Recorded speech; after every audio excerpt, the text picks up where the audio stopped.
सदोष तणनाशक फवारणीमुळे येवल्यात कांदा उत्पादक शेतकऱ्यांचे मोठे नुकसान झाले आहे।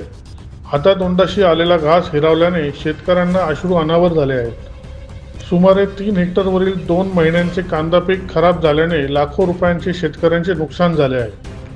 नाशिक जिल्ह्यात गेल्या काही दिवसांमध्ये बोगस तणनाशक फवारणीमुळे शेतकऱ्यांच्या कांदा पिकाचे नुकसान झाले आहे। सर्वाधिक फटका हा येवला तालुक्याला बसला असून येवला तालुक्यातील मुखेड येथे 16 हेक्टरवरील कांदा पीक जळून खाक झाले होते। या पाठोपाठ येवला तालुक्यातील दामोडे येथे 2 ते 3 हेक्टर कांदा पीक खराब झाले।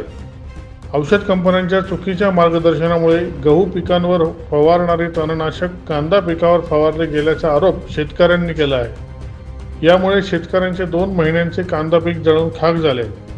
हातातोंडाशी आलेला घास हिरावल्याने लाखो रुपयांचे नुकसान झाल्याने शेतकऱ्यांना अश्रू अनावर झालेले आहेत। या संदर्भात या शेतकऱ्यांनी पत्रकारांशी संवाद साधला।